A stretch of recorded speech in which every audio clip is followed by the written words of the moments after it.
He is a millionaire marked by ghosts that never left him in peace. She, a young maid who only wanted silence but found a broken man. Between them, a room locked for decades.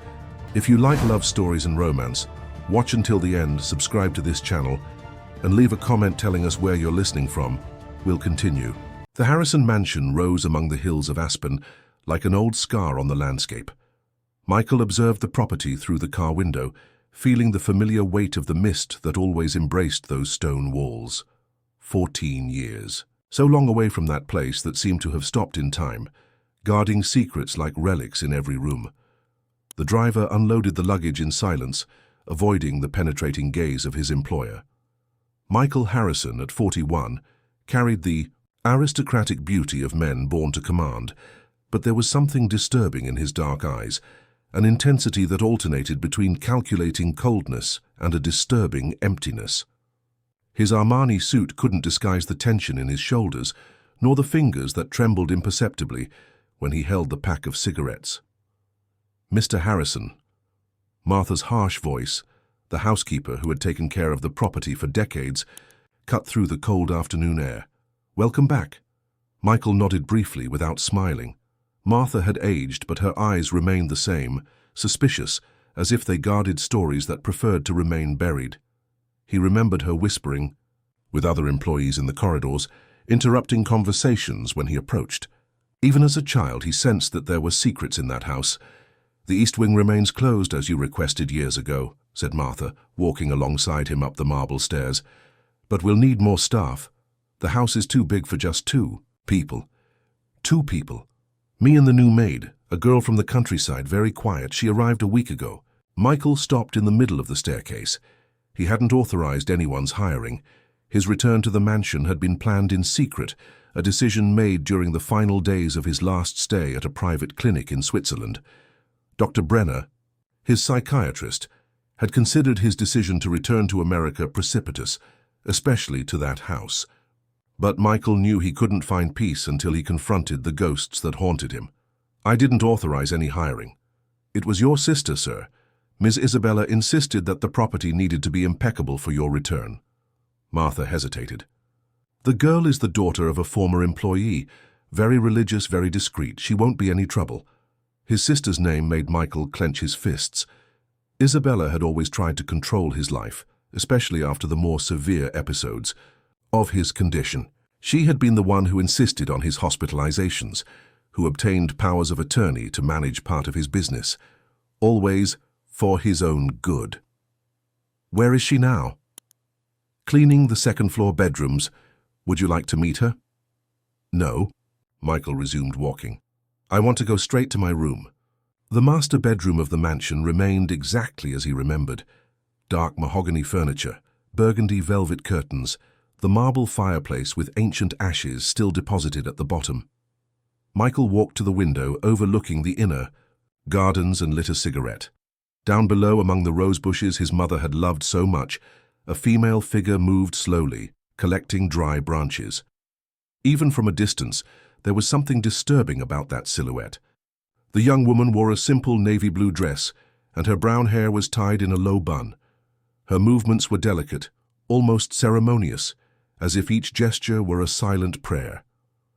When she bent down to pick something up from the ground, Michael felt a strange familiarity, like an echo of something he couldn't locate in his memory. Emily. The name escaped his lips without knowing why. At that moment, as if she had heard him, the young woman lifted her face toward the window. Even with the distance, Michael could see her clear eyes, an almost transparent blue, fixing on his for a moment that seemed eternal. There was innocence in that gaze, but also an ancient sadness, as if she carried pains much greater than her age. Emily quickly lowered her head and continued with her work, but Michael remained at the window, hypnotized. There was something about her that awakened contradictory feelings, protection and possessiveness, tenderness and an obscure desire he preferred not to name. Night fell heavily over the mansion, bringing with it the familiar noises that had always tormented Michael, the wind beating against poorly sealed windows, the creaking of old wood, the sound of footsteps that belonged to no one. He had taken his medications, but he knew sleep wouldn't come easily. It never did in that house. Around midnight, he heard real footsteps in the corridor. Slow, careful. Michael opened the door and saw Emily walking toward the east wing, carrying a tray with tea. She wore a white robe over her nightgown, and her bare feet made no noise on the cold marble. "Where are you going?" His voice cut through the silence like a blade. Emily startled, nearly dropping the tray. "I'm sorry, sir. I didn't mean to wake you." Miss Martha asked, "I made to bring you some tea in case you couldn't sleep. To my room?" "Yes, sir." Michael moved closer, noticing how she avoided his gaze. Up close, Emily was even more disturbing. Her skin had the paleness of porcelain, and there was something virginal in her posture that contrasted with the involuntary sensuality of her movements. When he extended his hand to take the tray, his fingers brushed against hers, and Michael felt an electric shock run through his body. "What's your full name?" "Emily Parker, sir." "Parker." Michael repeated the surname, searching his memory. "Did your mother work here?" Emily's eyes filled with tears, but she managed to control them. "A long time ago, sir, when I was little." "What was her name?" "Catherine Parker." Michael's world stopped. Catherine. He vaguely remembered that name whispered in interrupted conversations, in his mother's tears that he never understood. Catherine, who had disappeared one winter night, leaving only a small daughter behind. Michael spent the entire night awake, smoking on his bedroom balcony while turning over fragmented memories. Catherine Parker. The name echoed in his mind like a persistent ghost. He vaguely remembered a young woman with brown hair and light eyes who worked in the kitchen and always smiled at him as a child. But there was something more, something his. Memory refused to fully reveal. When the sun rose over the mountains, Michael went down to the study. The room remained untouched since his father's death, walls lined with old books, a jacaranda desk, and, behind it, a safe built into the wall. Michael entered the combination he had never been able to forget and removed a folder yellowed by time. Employee records, old contracts, photographs of the family at social events. He found what he was looking for on the third page: Catherine Parker's employment contract, dated March 1999. Domestic employee, single, native of Aspen. In the observations field, a handwritten note from his father. Recommended by Helen Harrison, person of extreme trust. Helen Harrison. His mother had personally recommended Catherine to work in the house. Why? And why had she disappeared so abruptly? Michael closed his eyes, trying to force the memories to emerge, but all he achieved was the disturbing sensation that he had witnessed something important that his childish mind had not known how to process. A soft noise at the door made him look up. Emily was there with a tray of coffee and bread, hesitant like a bird about to fly. "May I come in, sir?" Michael nodded, watching her as she moved around the room with natural grace. Emily placed the tray on the side table and was preparing to leave when he called her. "Sit down." "Sir?" "I want to talk about your mother." Emily became visibly tense but obeyed, sitting on the edge of a leather armchair. Her hands trembled slightly, and she kept them joined on her lap, as if praying silently. "What do you know about the time she spent here?" "Very little, sir. She didn't like to talk about it." Emily hesitated before continuing. "I know she was very fond of your mother. She said Mrs. Helen was a very sad woman, but kind." "Sad why?" "I don't know, sir. Mom used to say that some people carry very old pains that no medicine can cure." Michael stood up and walked to the window. Outside, Emily had left the gardens. Impeccable, each flower in place, each branch pruned with precision. There was something obsessive about that perfection, something that disturbed him. "Why did your mother leave?" The silence stretched for long seconds before Emily answered, with an almost inaudible voice. "She didn't leave, sir. She disappeared." Michael turned slowly. "What do you mean?" "One night, she went out to meet someone and never came back. I was 5 years old." Emily swallowed hard. "The police said she probably ran away with some man, but I always knew something bad had happened to her." "Why are you so sure?" "Because she would never have left me."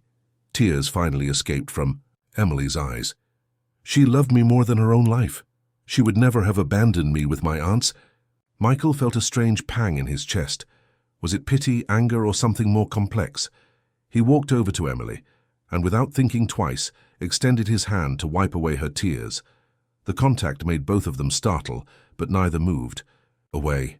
Do you have photographs of her?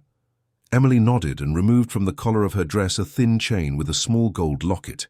Inside, a tiny photo of a young, beautiful woman with the same clear eyes and the same melancholic smile as her daughter. Michael took the locket between his fingers and felt the world spin. He knew that face, not just vaguely, but intimately, as if it were part of himself. Suddenly, fragments of memory began to reorganize in his mind. Catherine bringing hot chocolate on cold nights, Catherine consoling his mother after violent arguments with his father, Catherine humming lullabies when nightmares tormented him. "My God," he murmured, returning the locket. "Do you remember her?" "Yes." Michael returned behind the desk, needing distance to process what he felt. "She took care of me when my mother couldn't leave her room." Emily leaned forward, anxious. "Did she talk about me?" "She did." The lie came naturally, but Michael realized it might not be entirely false. There were blurred memories of Catherine talking about a little daughter, showing colorful crayon drawings. "She loved you very much." The smile that illuminated Emily's face was like a punch to Michael's stomach. There was so much gratitude in that look, so much need for validation, that he felt a disturbing mixture of protection and possessiveness. "Why did you come to work here?" "I needed a job, and Miss Isabella offered me the position." Emily hesitated. "But I think I also wanted to feel closer to my mother. It's strange, but sometimes I feel like she's still here." Michael froze. He too felt presences in the house, especially at night. Voices, footsteps, shadows that moved in the corners of his eyes. His psychiatrists had always attributed this to his disorders, but what if it wasn't just his sick mind? "Emily." He approached again, this time more slowly, as if she were a frightened animal that might run away at any moment. "Have you ever entered the East Wing?" "No, sir. Martha said it's been closed for years." "And do you intend to?" "Of course not, sir. I'm not curious." But there was something in her eyes that belied her words. Emily was curious indeed, and Michael realized this could be dangerous. The East Wing held secrets that he himself didn't have the courage to face alone. "I want you to exclusively take care of my quarters from today on," he said, surprising himself with the decision. "Cleaning, organization, everything I need." "But what about Martha and the rest of the house?" "Martha can retire. I'll provide her with a lifetime pension." Michael lit another cigarette, avoiding Emily's questioning look. "I prefer privacy." "I understand, sir. And Emily," he turned to her when she was already at the door, "never, under any circumstances, enter the East Wing without my permission." "Yes, sir." But when she left, Michael had the absolute certainty that Emily would do exactly the opposite, and the most disturbing part was that a small part of him wanted her to do it. The routine that established itself between Michael and Emily in the following days had something of sacred and profane ritual. At the same time, every morning she knocked softly at his bedroom door at 7 o'clock sharp, bringing strong coffee and bread still warm from the kitchen. Michael began to wait for her awake, pretending to read or work, but actually observing her every movement through the reflection in the window. Emily moved around the room with an almost religious reverence. She folded his clothes with military precision, changed the sheets with delicate gestures, organized his medications on the bedside table without asking questions about the labels in German and French. There was something hypnotic about the way she performed these tasks, as if each action were a form of silent prayer. "Did you study anywhere?" Michael asked one morning, when she was arranging books on his personal bookshelf. "Only through high school, sir. The aunts wanted me to get married soon, but I always dreamed of becoming a nurse." Emily hesitated before picking up a copy of Hemingway. "May I ask if you've read all these books?" "Most of them." Michael approached, standing close enough to smell the soft soap scent emanating from her hair. "Do you like to read?" "Very much, sir, but I never had many books. She caressed the book cover with a delicacy that made something stir in Michael's chest. "In my aunt's house there was only the Bible and some prayer books. You can take any one you want to read." The smile that illuminated Emily's face was so genuine that Michael felt a pang of something he couldn't name. When was the last time someone had been so happy with something so simple that he had offered? "Thank you, sir. I'll take very good care of it." That night, Michael discreetly installed small cameras at strategic points throughout the mansion. It wasn't voyeurism, he told himself, but necessity. He needed to understand Emily, decipher her secrets, protect himself from possible manipulations. At least that's what he tried to convince himself of when he watched her through the monitors. In his study, Emily woke up at 5 in the morning and prayed kneeling beside the bed for exactly 10 minutes. Then she took a long shower, humming softly songs that Michael didn't recognize. She always dressed with the same simplicity, dark dresses, tied-back hair, no makeup. But there was an involuntary sensuality in her most innocent gestures that left Michael disturbed. A week later, the first incident occurred. Michael had taken his medications earlier than usual. The insomnia was getting worse, and the nightmares had returned with more intensity. Around midnight, he heard the sound of a key turning in a lock. Through the camera system, he saw Emily walking down the corridor toward the east wing. She wore only a white cotton nightgown and carried a lit candle. Her bare feet made no noise on the cold marble, and there was something sleepwalker-like about her movements. Michael followed her through the monitors, his heart beating erratically. Emily stopped in front of his mother's bedroom door, that door that he hadn't been able to open for 15 years without feeling panic. And she entered. Michael got up abruptly, knocking over his coffee cup. He ran through the dark corridors, guided only by the weak light coming from the room. When he reached the door, he found Emily standing in the center of the room, the candle flickering in her hands. The room remained exactly as Helen Harrison had left it on the day of her death. Dry flowers in crystal vases, faded photographs on dressing tables, clothes still hanging in the closet as if she would return at any moment. The air smelled of rancid perfume and melancholy. "What are you doing here?" Michael's voice came out harsher than he intended. Emily turned slowly, and Michael saw that she was crying. "I'm sorry, sir. I can't explain. Something brought me here." "How did you get in?" "That door was locked." "It was open, sir. I swear to God it was open." Michael knew this was impossible.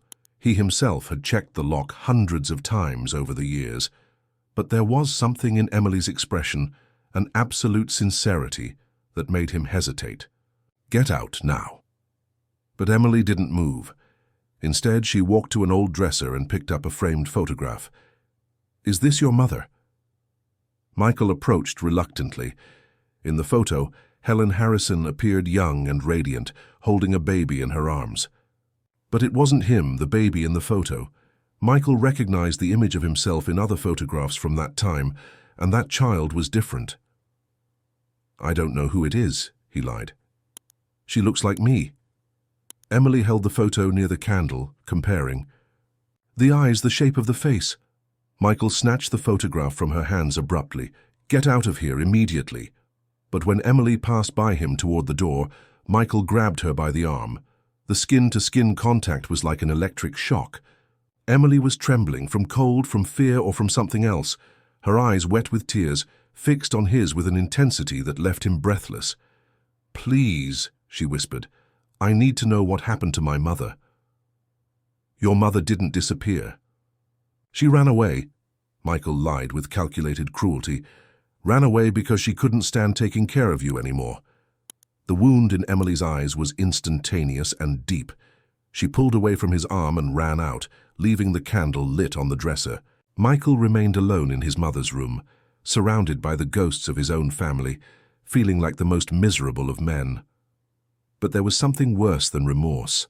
The certainty that for a moment, when he touched Emily's arm, he had felt something he hadn't felt in years. Desire, not just physical but emotional. The desperate need to protect that fragility, to possess it completely, to make it his before the world hurt her as it had hurt all the other people he had loved. The next morning, Emily didn't appear with the coffee. Michael found her in the gardens, kneeling among the rose bushes, pulling out weeds with silent violence. Her hands were injured by the thorns, but she seemed to feel no pain. Emily.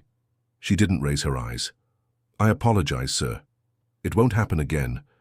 Look at me." When she finally raised her face, Michael saw that there was a new determination in her eyes. The innocence was still there, but now accompanied by something more dangerous. Purpose. "I want you to take care of my room at night, too," he said, surprising himself. "Read to me before I sleep. You choose the books." Emily blinked, confused. "Sir?" And Emily? Michael crouched down until he was at her height, too close, close enough to see the tiny freckles on her skin. "Never enter that room without me again. If you want to know about your mother, ask me. Only me." It was a trap for both of them, and Michael knew it. But he could no longer fight against the need to have her close, even knowing that Emily represented a danger that his fragmented mind might not be able to control. The nightly readings became the most anticipated and feared moment of Michael's day. Emily would arrive at his room always at 10 o'clock, carrying a book carefully chosen from the library. She would sit in the armchair next to the bed, under the soft light of the lamp, and read with a melodious voice that seemed to have the power to calm the demons that inhabited his mind. On the first night she chose The Great Gatsby, on the second East of Eden. Michael noticed the pattern. Emily preferred the classics, especially those that spoke of forbidden passions and impossible loves. There was a disturbing irony in this that neither dared to verbalize. "Why did you choose that one?" Michael asked one night when she appeared with Wuthering Heights. "I like stories where people fight against destiny," Emily replied, leafing through the yellowed pages. "Even when they know they're going to lose." Michael adjusted himself in bed, observing her. Emily always wore the same white robe over her nightgown, but she had begun to leave her hair loose during the readings.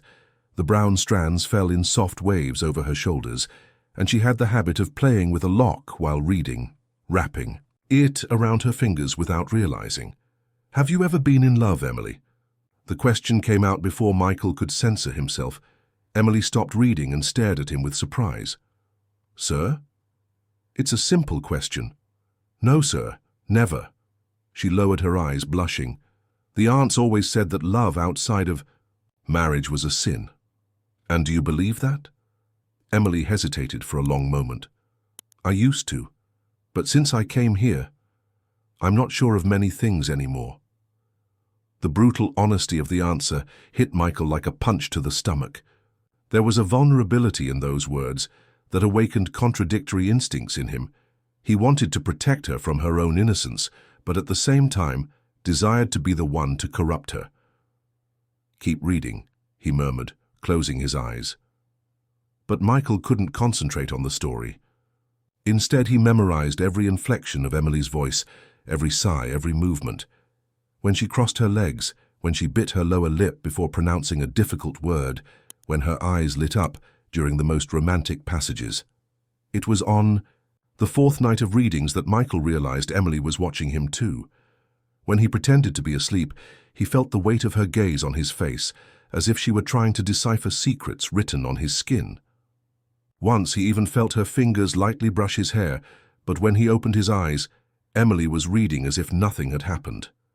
The game had begun. Michael started to feign naps to prolong these moments.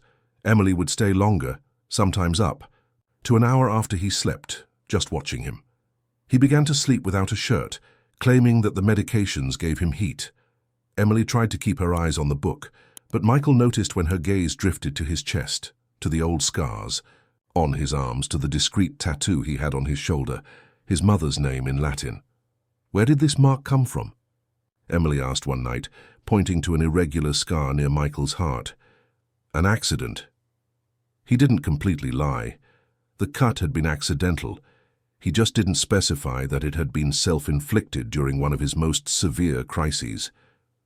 Did it hurt a lot? Not at the time. Afterward, yes. Emily unconsciously touched her own skin in the same place. "I'm afraid of pain." "What kind of pain?" "Any kind. Physical, emotional." She hesitated. I think that's why I've never allowed myself to feel anything too intense. And now? Now. Emily looked at him with a new intensity. Now I feel that perhaps pain is part of being alive. The conversation hung in the air like cigarette smoke. Michael knew they were navigating dangerous waters, but he couldn't stop. There was something addictive about that dance of approach and retreat, this tension that grew each night. That's when Emily discovered the cameras. Michael was in the study, watching her through the monitors, when he saw Emily suddenly stop, in the middle of the corridor, and look directly at one of the hidden lenses. She stayed there for long seconds, then deliberately walked to the study and knocked on the door. "Come in," Michael said, quickly turning off the monitors. "Sir." Emily entered with a disconcerting calmness. "How long have you been watching?" "Me?" There was no point in lying. "Since I arrived." "Why?" "I need to know who you really are." "And have you found out?" Michael stood up, feeling like a cornered animal. "Not yet." Emily took a few steps toward him. There was something different about her posture, a confidence that wasn't there before. "Would you like me to make this easier for you?" "How?" Instead of answering with words, Emily began to undress. First she took off her cardigan, then slowly unbuttoned her navy blue dress. Michael was paralyzed, watching every movement with a mixture of desire and horror. "Emily, what are you doing?" "If this is what you want to see, it's better to see it properly." She let the dress fall to the floor, standing only in a white slip. "This way you don't need to spy on me in secret." The slip was simple, made of cheap cotton, but Emily's body underneath it was a revelation. Small, firm breasts, a slim waist, skin as pale as milk. But what disturbed Michael most was the expression on her face. There was defiance there, but also a desperate vulnerability, as if she were offering herself in sacrifice. "Get dressed," Michael ordered, but his voice came out hoarse. "Why, isn't this what you want?" Michael approached slowly, dangerously. When he was close enough to touch her, he stopped. "You have no idea what I want." "Then tell me." The question hung between them like a bomb about to explode. Michael could smell her skin, could see the accelerated pulse in her neck, could touch her if he wanted, but he knew that if he touched her, he wouldn't be able to stop. "I want." He hesitated, fighting with himself. "I want you to trust me." "How can I trust someone who spies on me?" "Because I'm the only person in this world who can tell you the truth about your mother." Emily backed away as if she had been slapped. She picked up the dress from the floor and put it on quickly, but Michael could see tears forming in her eyes. "Then tell me," she said with a trembling voice. "Get fully dressed first." Emily obeyed in silence, but when she finished getting dressed, there was an iron determination in her gaze. "I'm waiting." Michael lit a cigarette, buying time. He knew he was about to cross a line from which there would be no return.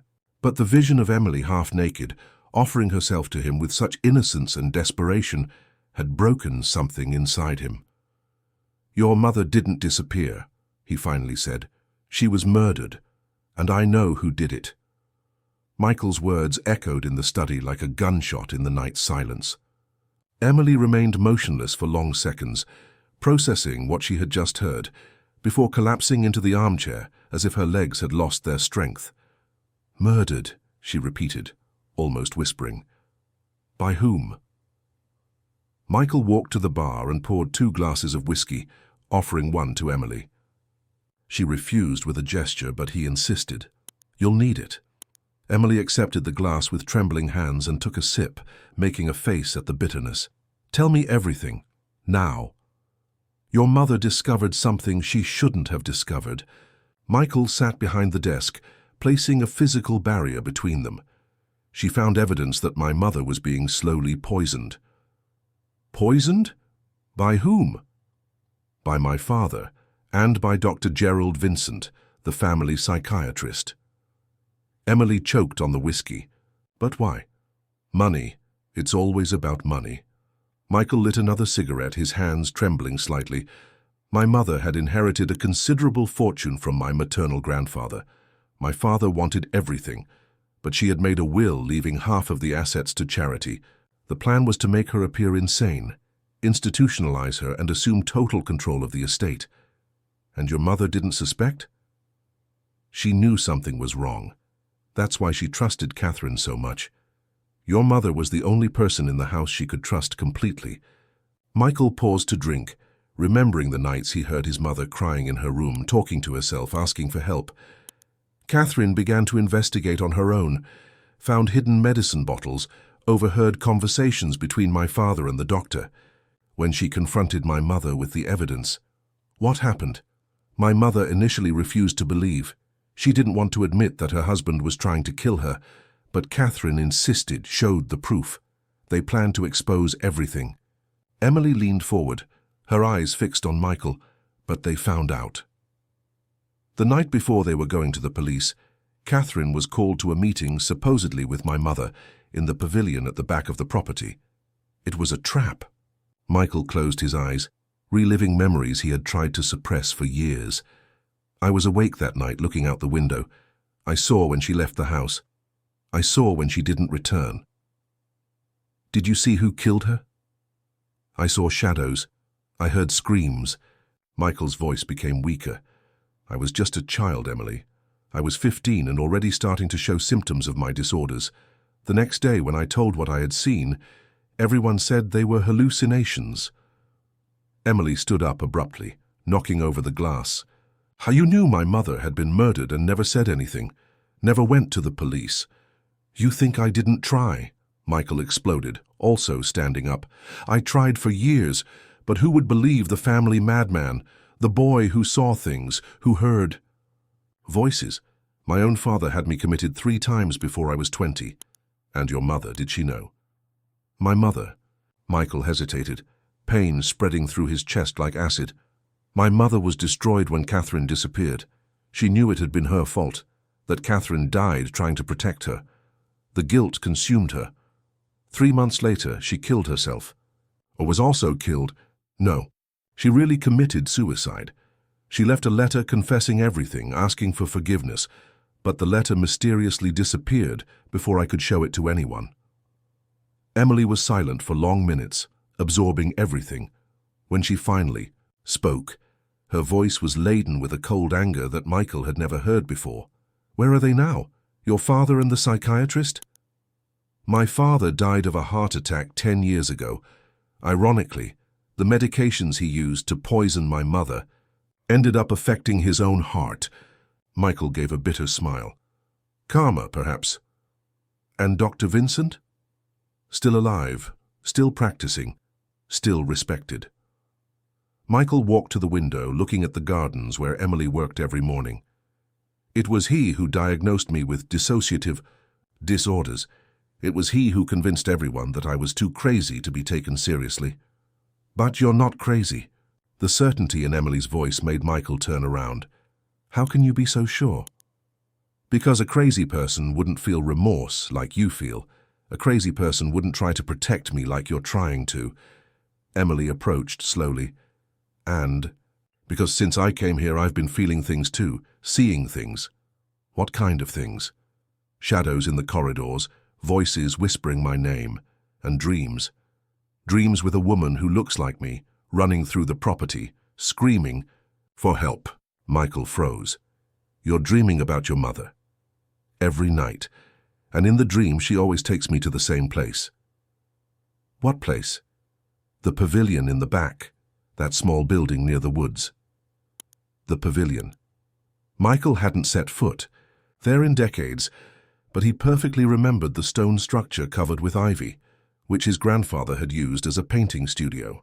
It was there that Catherine had been called on that fatal night. Emily, you can't go there, boy. Why not? Because... Michael struggled to find the right words.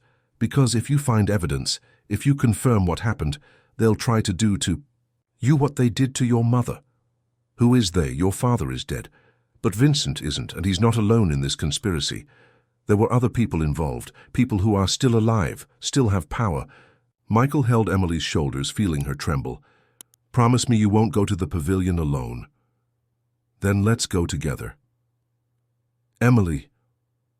I need to know, Michael.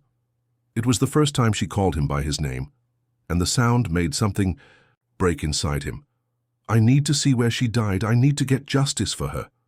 Michael looked into Emily's clear eyes and saw a determination there that mirrored her mother's. Catherine had died trying to do the right thing. Helen had killed herself for not being able to bear the consequences. And now Emily, innocent and vulnerable, was ready to follow the same path. "If we go to the pavilion," he finally said, "there's no going back. You understand that?" "I understand. And if we discover what I think we're going to discover, your life will never be the same."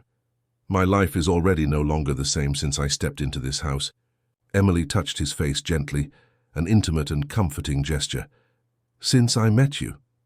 The confession hung between them like a fragile bridge over an abyss. Michael knew he was lost in the need to protect Emily, lost in the desire to possess her, lost in the desperate hope that perhaps with her he could finally find redemption for the ghosts that tormented him. "Tomorrow night," he said, covering Emily's hand with his. "After Martha leaves. We'll go together." Emily nodded, but Michael could see tears forming in her eyes. Were they tears of relief, of fear, or of something deeper? He didn't know. What he did know was that, in 24 hours, both would be face to face with a past that could completely destroy them, or perhaps finally free them. The next night arrived loaded with palpable tension.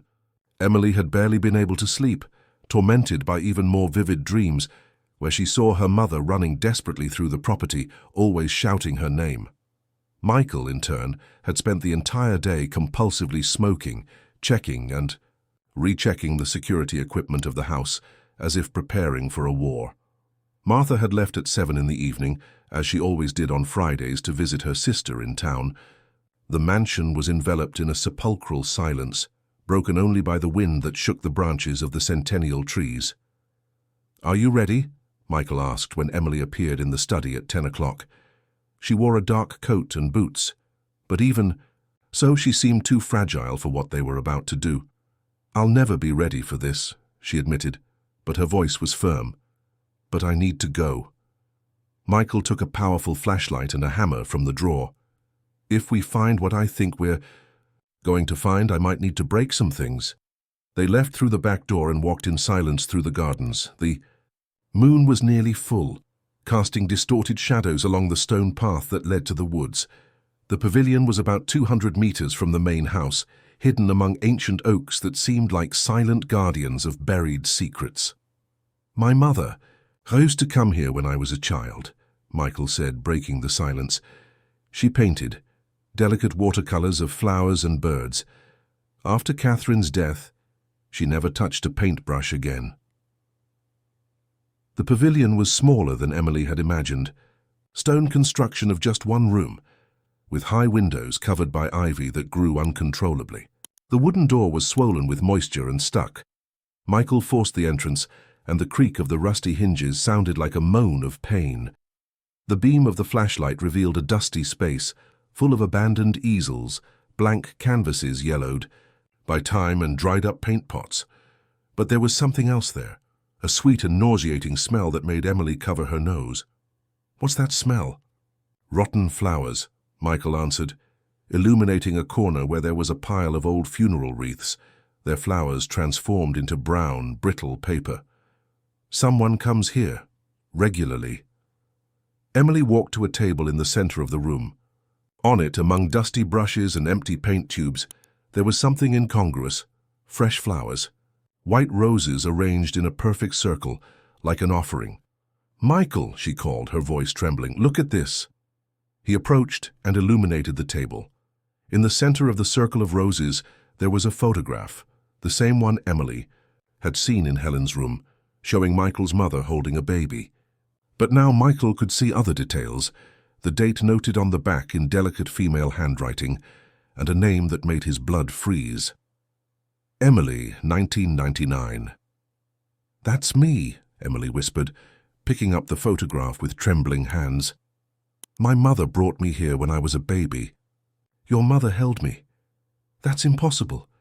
Why would my mother—" The sound of footsteps on the gravel outside interrupted the conversation. Michael immediately turned off the flashlight, pulling Emily behind a large easel. They remained motionless, listening to the footsteps slowly approaching. The door of the pavilion opened with the same painful creak, and a weak candlelight illuminated the interior. A hunched figure entered, wearing a dark coat with a hood. Emily was about to scream when she recognized the face that the candlelight revealed. Dr. Gerald Vincent. The man, now over 70, moved with difficulty, but there was a dark determination in his gestures. He went directly to the table in the center of the room and exchanged the old roses for new ones he brought in a basket. "Forgive me, my dear Helen," he murmured, kneeling before the table as if it were an altar. "Forgive me for everything I did, for everything I had to do." Michael felt Emily tense beside him. Dr. Vincent continued his macabre ritual, arranging the flowers with obsessive care. "She's here," he continued, talking to himself. "Her daughter is here, just as you predicted. She has your eyes, Helen, your eyes and your determination." Vincent laughed softly, a sound without humor. "But don't worry, I'll take care of her as I took care of you, as I took care of Catherine." Emily was going to stand up, but Michael held her firmly. They needed to hear more, needed evidence. 23 years, Vincent continued. 23 years guarding your secrets, protecting your daughter. Because she is your daughter, isn't she, Helen? Yours and Edward's, but not from marriage. Your most precious secret. Emily's world collapsed. She wasn't just Catherine's daughter. She was the illegitimate daughter of Edward Harrison, Michael's father. That made her Michael's half-sister, Vincent murmured, as if he had read her thoughts. The legitimate heir to the Harrison fortune. What Edward never knew, what Catherine discovered investigating the old documents. That's why she had to die, that's why Helen had to die. To protect the empire we built. Michael couldn't process what he was hearing. Emily was his half-sister, daughter of his father with Helen. Everything made sense now. The disturbing familiarity he felt for her, the way she seemed to belong to that house, the resemblance to his mother in her delicate features. "But now she's here," Vincent continued, his voice becoming more agitated. "And Michael has also returned. My work is not finished. It's never finished." The old psychiatrist stood up with difficulty and began to rummage through the canvases piled in a corner. After a few minutes, he found what he was looking for, a canvas covered by a cloth. When he uncovered it, Emily had to bite her own hand to keep from screaming. It was a portrait of Catherine painted with disturbing details. But it wasn't just a portrait. It was Catherine dead with her eyes closed, hands crossed over her chest as if she was sleeping. A posthumous painting made by someone who intimately knew every detail of that face. "My masterpiece," Vincent whispered, caressing the canvas. "The only way to keep her with me forever." Michael felt nausea rise in his throat. Vincent hadn't just participated in Catherine's murder, he had loved her in a sick, obsessive way. And now Emily was there, the daughter of the woman he hadn't been able to possess in life. "Tomorrow," Vincent said, carefully storing the canvas. "Tomorrow, I'll talk with Emily. I'll explain her true origin. I'll offer her protection, as I offered her mother." He laughed again, that disturbing sound. "And if she's as stubborn as Catherine was, well, accidents happen." The old man extinguished the candle and left the pavilion, leaving Michael and Emily alone in the darkness. For long minutes, neither of them moved, processing the horror of what they had discovered. "We're siblings," Emily finally whispered, her voice broken by pain. "Half-siblings," Michael corrected, but the distinction seemed irrelevant given the magnitude of the revelation. "That means that everything I felt for you." Emily couldn't finish the sentence. "Is wrong," Michael completed, hating himself for it. "Completely wrong." They remained in silence again, each lost in their own thoughts. The desire that had grown between them during the last few weeks now seemed an abomination, a sin that could never be forgiven. "We have to get out of here," Michael finally said. "We have to plan what to do with Vincent. Let's go to the police." "With what proof?" "The word of a man diagnosed with mental disorders. Against a respected psychiatrist?" Michael shook his head. "We need concrete evidence.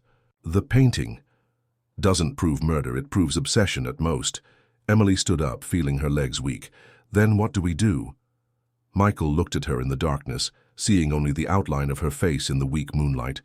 Even knowing she was his half-sister, even knowing that any feeling for her was morally condemnable, he couldn't deny that he still desired her. And that made him hate himself even more. "We make Vincent confess," he finally said, "and then we decide if we can live with what we are." The next 3 days were a personal hell for both of them. Michael and Emily could barely look each other in the eye, each casual encounter in the mansion's corridors laden with painful tension. The knowledge that they were half-siblings had poisoned every intimate memory they shared. The nightly readings, the prolonged looks, the moments of near intimacy that now seemed unforgivable transgressions. Emily began to avoid Michael's room, leaving his meals at the door and taking care of the cleaning only when she was sure he wasn't present. Michael, in turn, increased the dosage of his medications and went back to smoking 2 packs a day, trying to numb the pain of a passion he had discovered to be absolutely forbidden. But there was something beyond the family revelation that tormented them, the certainty that Dr. Vincent was planning something. Since the night at the pavilion, Michael had intensified the electronic surveillance of the property, installing additional cameras and motion sensors. He knew it was only a matter of time until the old psychiatrist made his move. The opportunity arose on a rainy Thursday afternoon. Michael was in a virtual meeting with his lawyers in New York when the sensors detected movement at the main entrance. Through the monitors, he saw Dr. Vincent getting out of a black sedan, accompanied by a younger man that Michael didn't recognize. "Emily," he called through the internal intercom, "come to the study, now." She appeared in a few minutes, visibly nervous. In the last few nights, the dark circles under her eyes had deepened, and Michael noticed that she had lost weight. "He's here," he said simply, pointing to the monitors. Emily went pale. "What do we do?" "Exactly what we planned. You'll receive them in the living room. Pretend you don't know anything about our discovery. I'll be listening to everything through the sound system." Michael tested the recording equipment he had prepared. "Let him talk. The more he says, the better our chances of having evidence." "And if he tries to hurt me?" Michael hesitated, then opened a drawer and removed a small digital recorder. "Hide this somewhere.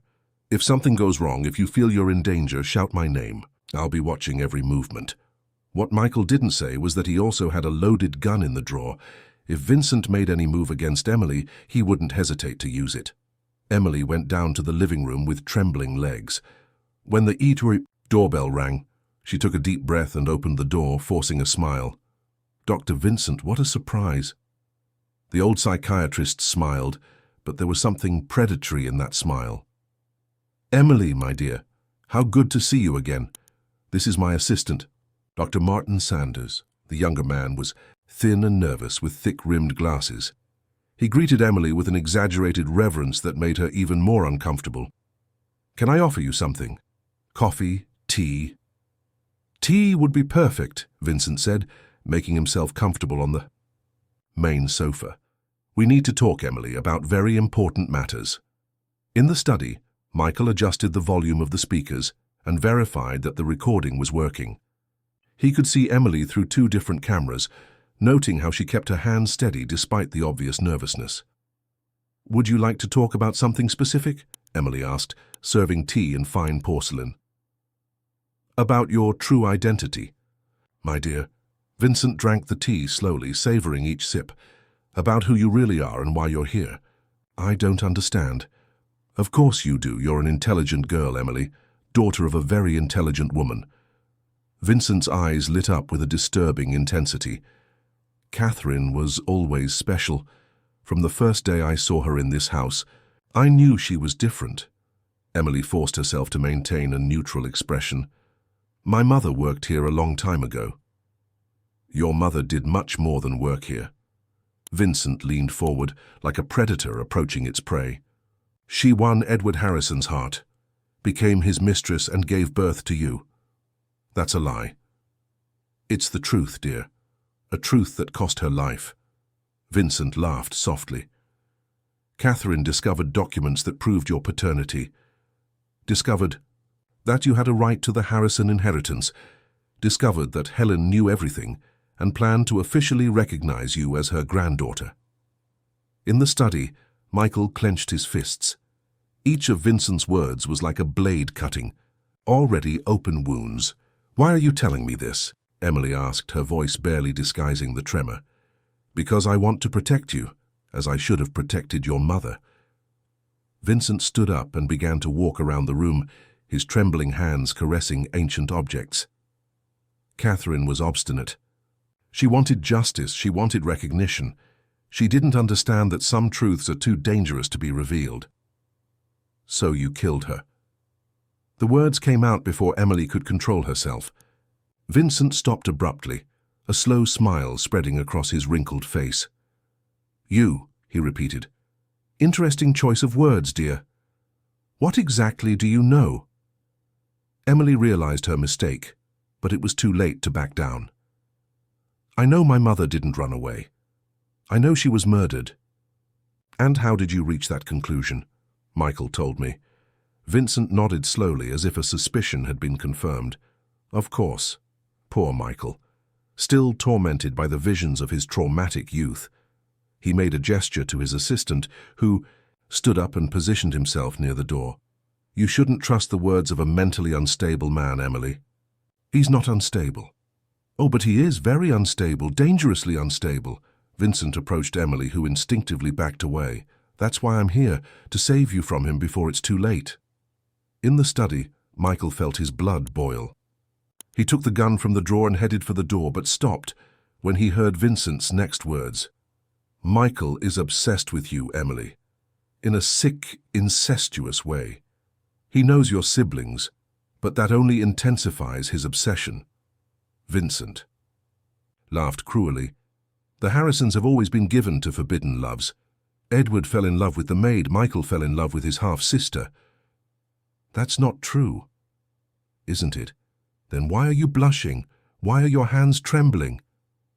Vincent extended his hand to touch Emily's face, but she moved away. "You feel it too, don't you? This perverse attraction, this desire that goes against all the laws of God and man." "Stop. I can help you, Emily. I can take you away from here. Take you far from this cursed house, away from Michael and his madness." Vincent's voice became honeyed, persuasive. "I can take care of you as I took care of your mother." "As you took care of her?" Emily asked, recovering part of her courage. "By killing her." "By protecting her," Vincent exploded, losing his carefully maintained composure. Catherine was about to destroy everything, about to expose secrets that would ruin entire families. I just did what had to be done." "You killed her because she didn't want you." The silence that followed was deafening. Vincent remained motionless for long seconds before beginning to laugh, a high-pitched, hysterical sound that made Emily back away even more. "Didn't want me?" he repeated between laughs. "Oh, innocent dear child. Catherine loved me, adored me. It was only when she discovered the truth about Edward that she became confused, divided." His eyes filled with tears. "I had to save her from that confusion. I had to free her. Free her by killing her. Free her from pain, from suffering, from the impossible dilemma between love and duty." Vincent approached.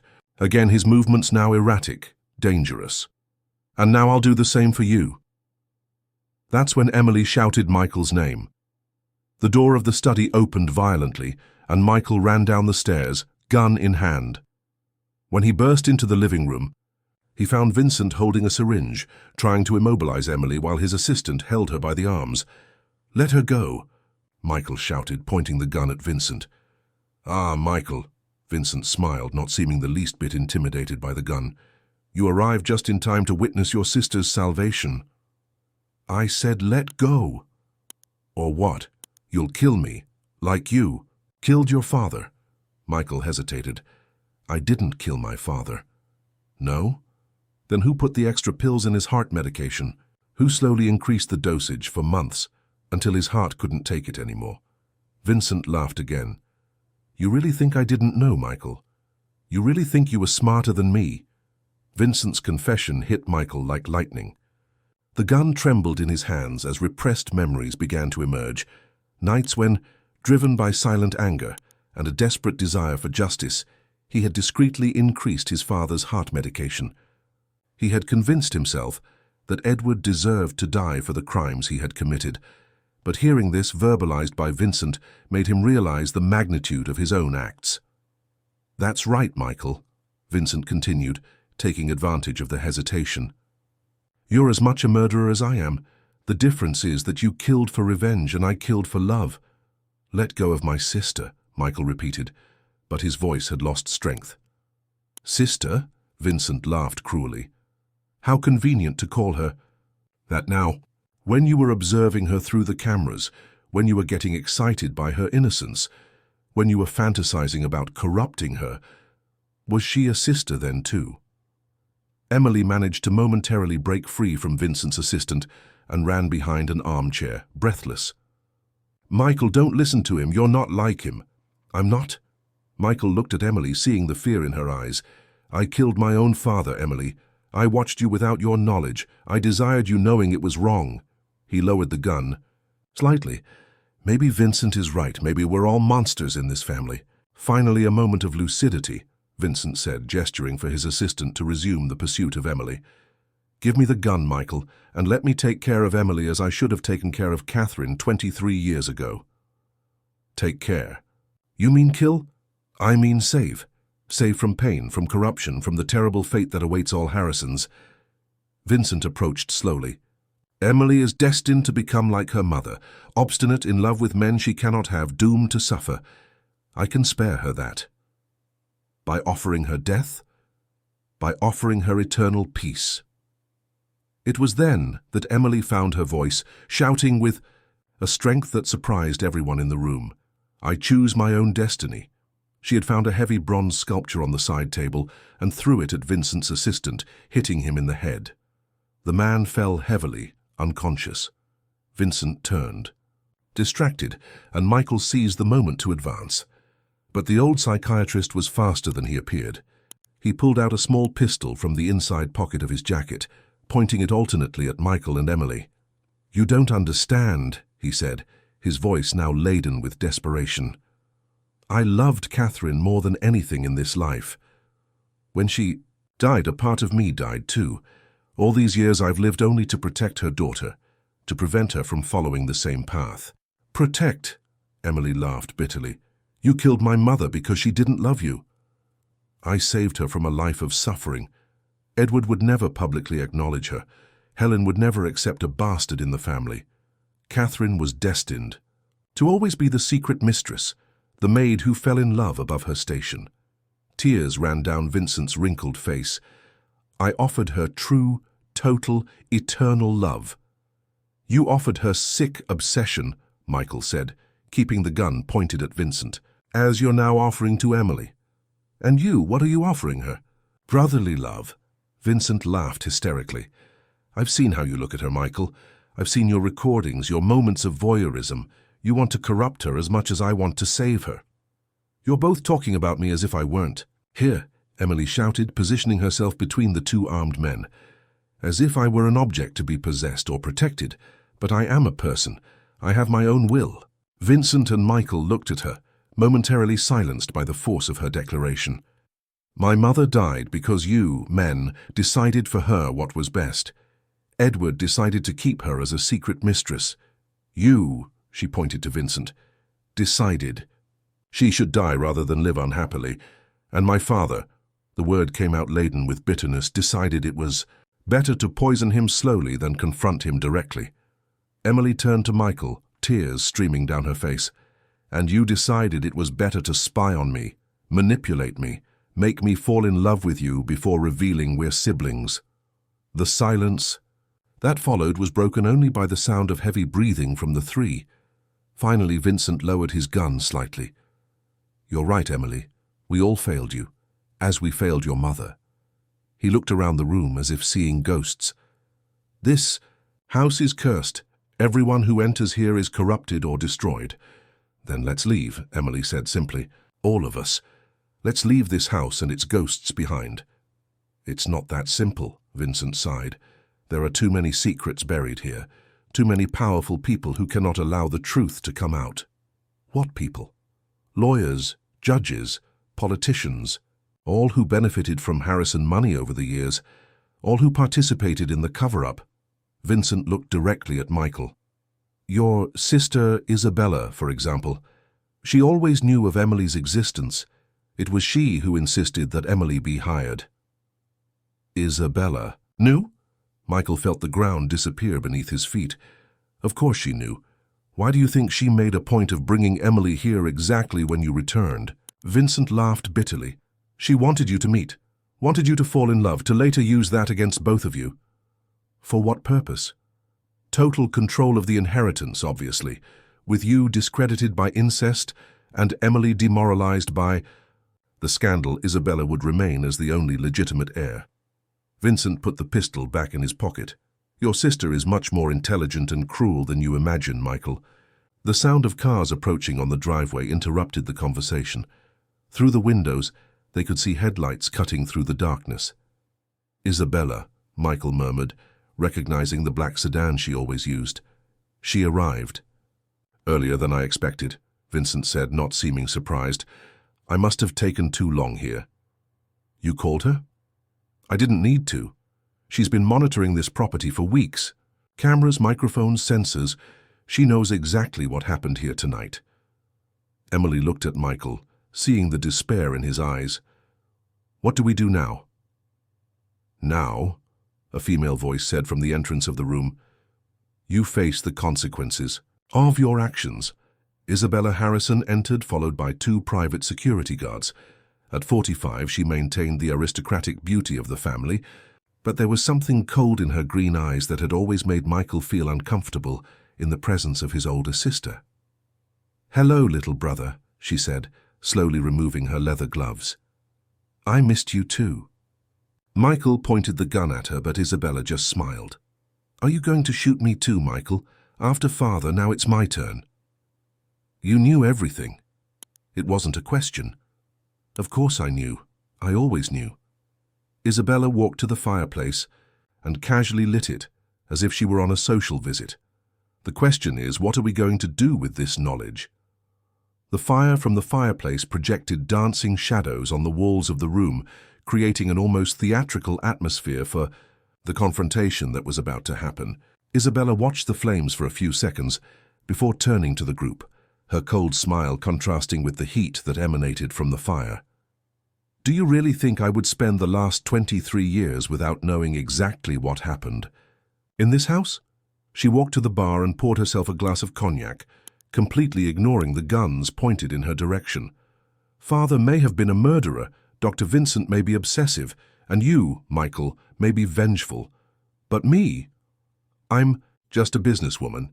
A businesswoman who orchestrated all this, Emily said, finding a courage she didn't know she possessed. Orchestrated? Isabella laughed, a crystalline and dangerous sound. Dear Emily, I merely took advantage of the opportunities you offered me. When I discovered that Dr. Vincent maintained that morbid sanctuary in the pavilion, when I realized that Michael was still tormented by visions of the past, when I learned that you existed and were working in family homes in New York, well, it was just a matter of putting the pieces together. You brought Emily here knowing we would fall in love, Michael said, his voice laden with bitterness. Fall in love? Isabella slowly savored the cognac. Michael, dear brother, you didn't fall in love. You developed a sick obsession with the first innocent woman who crossed your path after years of seclusion. And Emily, well, Emily became attached to the first man who showed her attention after a lifetime of rejection. That's not true, Emily protested, but there was uncertainty in her voice. Isn't it?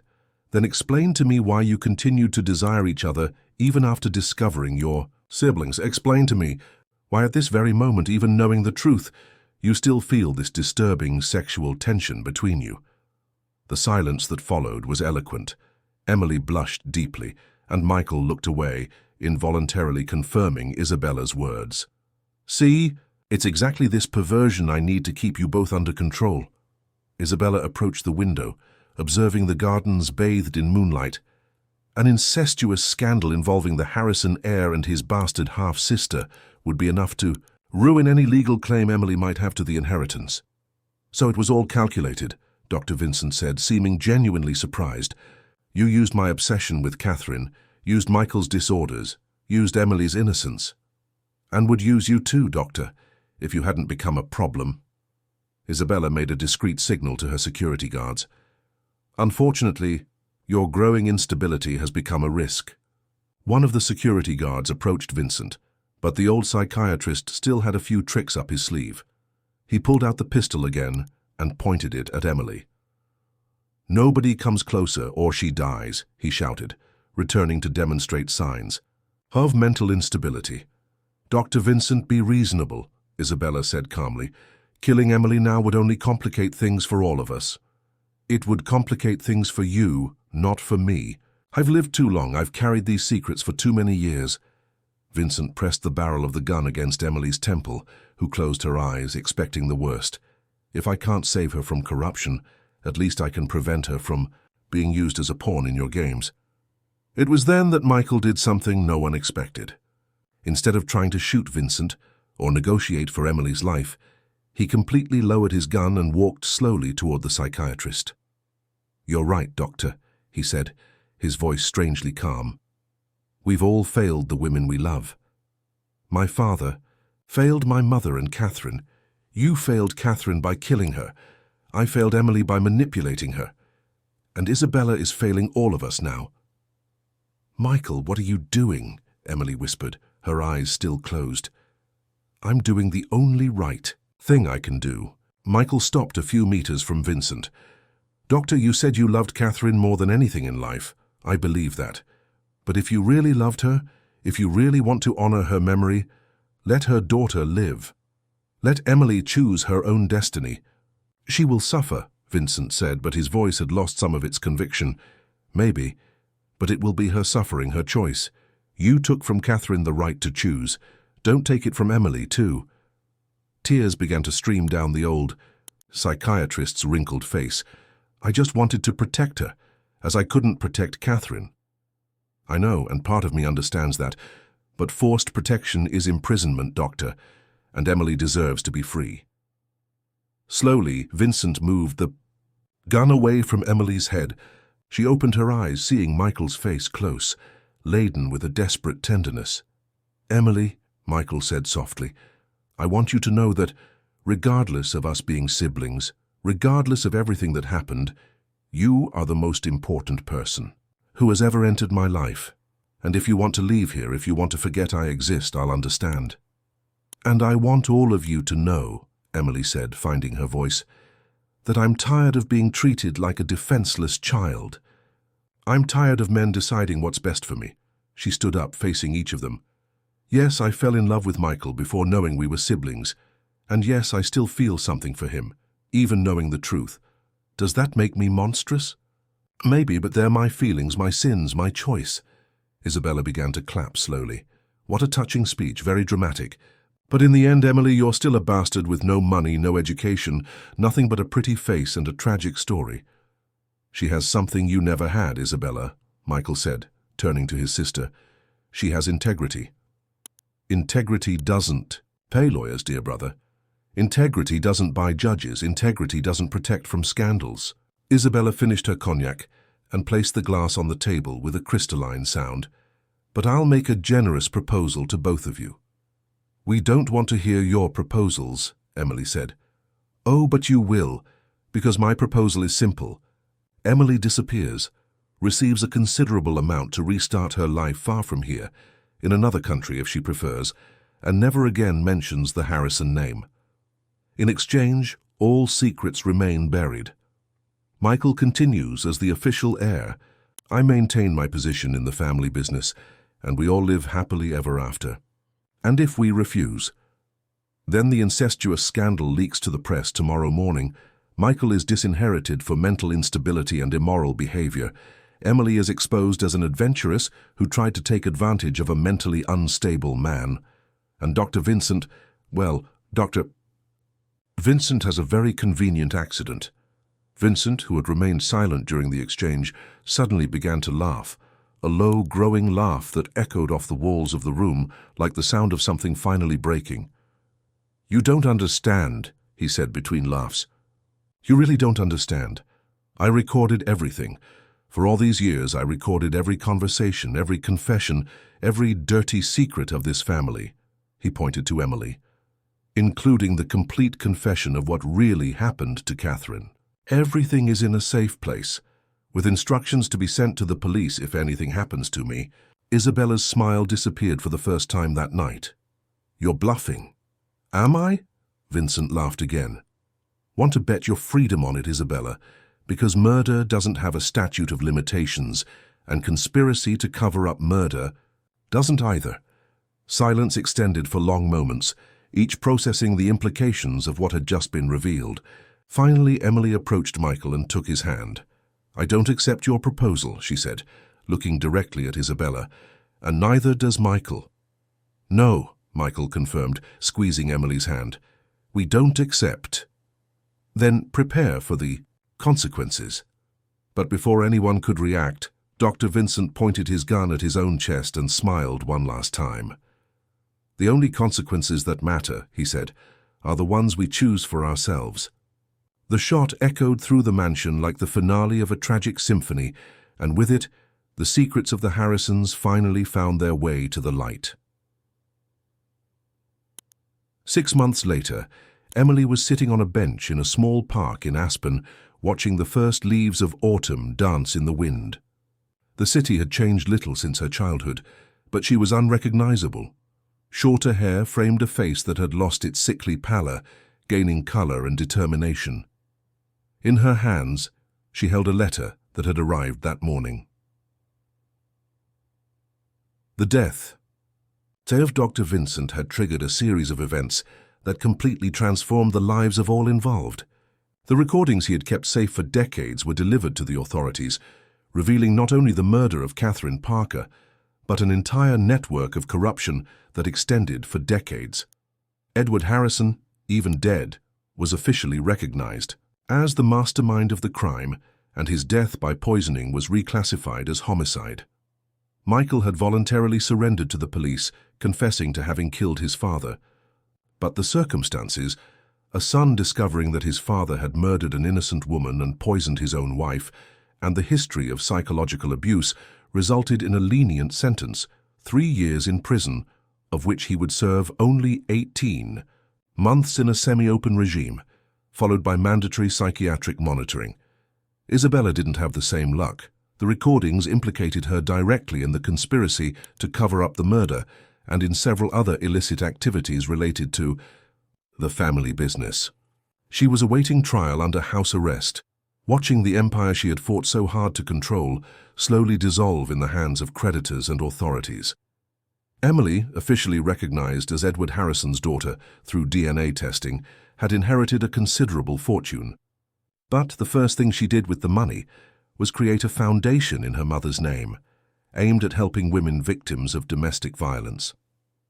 The second was to buy a small house in the town where she had grown up, far from the ghosts of the Harrison mansion. The letter in her hands was from Michael, written from the prison where he was serving his sentence. She was reading it for the 3rd time, memorizing every word. "Emily, I know I don't have the right to write to you, much less to expect an answer. I know that what I feel for you is wrong, forbidden, a transgression that goes against all moral laws, but I also know that I can't pretend it doesn't exist. During these months in prison, in therapy, I've learned to distinguish between true love and sick obsession. What I feel for you transcends any biological or social classification.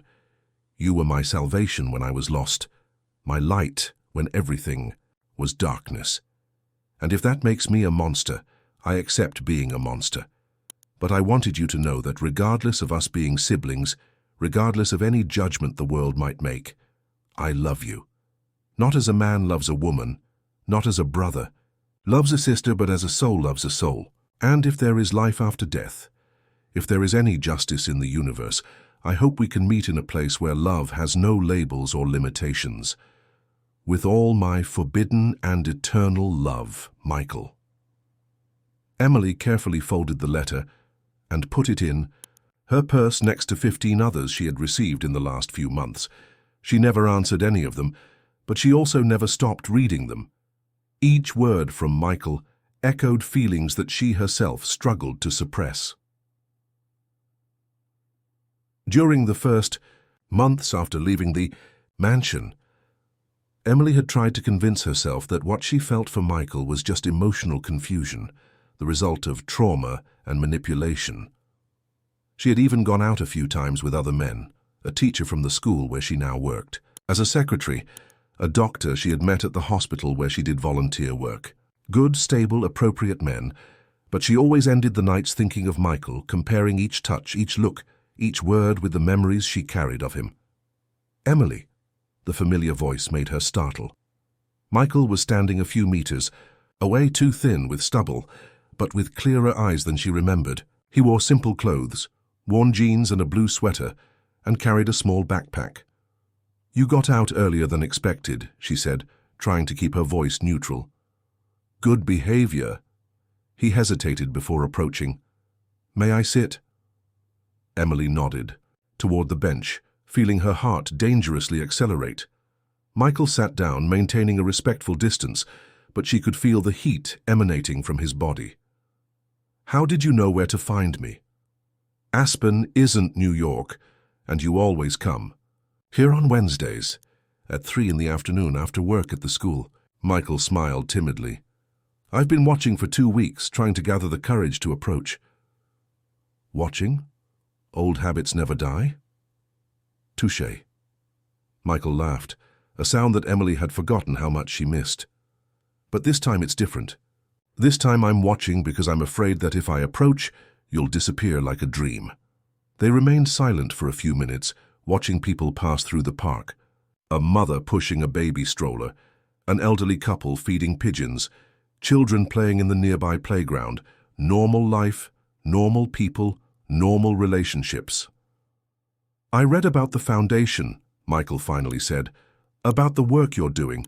Catherine would be proud. And your mother too," Emily responded softly. "Maybe. Or maybe she would be horrified at what we've become." Michael turned to look at her directly. "Emily, I need to say something, and then I promise I'll leave and never bother you again." "Michael, please let me speak." He took a deep breath. "During all these months in prison, in therapy, I tried to convince myself that what I feel for you is the result of trauma, of loneliness, of all the madness that was our family.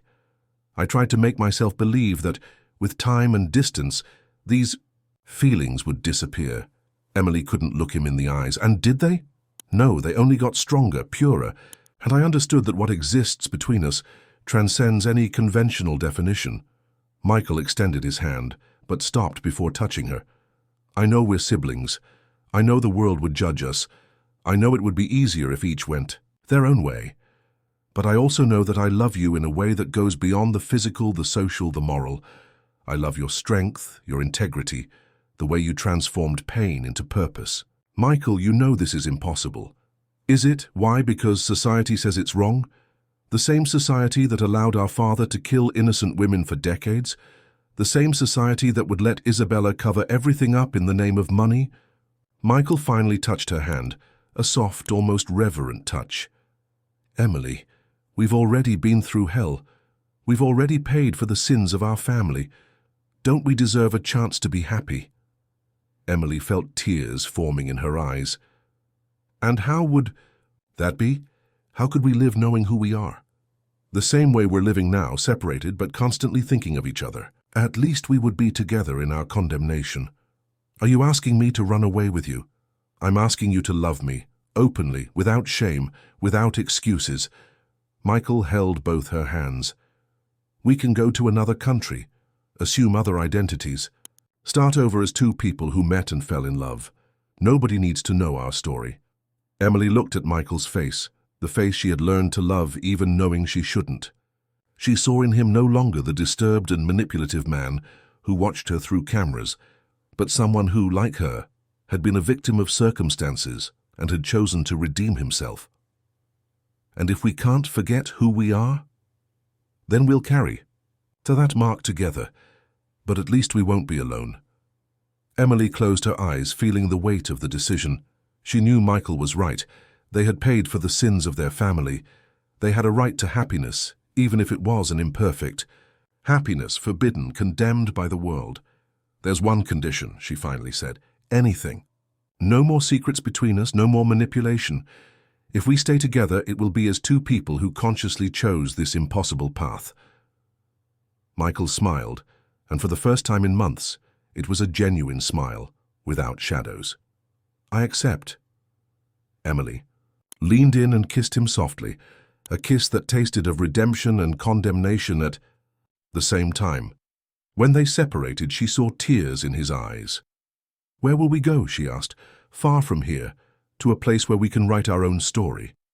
Michael held her face between his hands. "To a place where love is stronger than the rules." They got up from the bench hand in hand, two siblings who chose to be lovers, two souls who decided that love is worth any sacrifice. As they walked through the park, leaving Aspen behind, Emily thought of her mother, of Helen, of all the women who had been victims of men's power games. But she and Michael would not be victims. They would be co-authors of their own redemption, architects of an impossible love they chose to make possible. And if the world judged them, if society condemned them, at least they would be together in their transgression. Because sometimes true love requires breaking all the rules, including those of morality and biology. And sometimes two wounded hearts can find healing only in each other's arms, no matter how forbidden that embrace may be. In the last letter Emily would write to herself in the diary she had begun to keep, she noted, "Today I chose love over reason, happiness over social approval, Michael over the entire world. I don't know if it was the right decision, but I know it was the decision of my heart.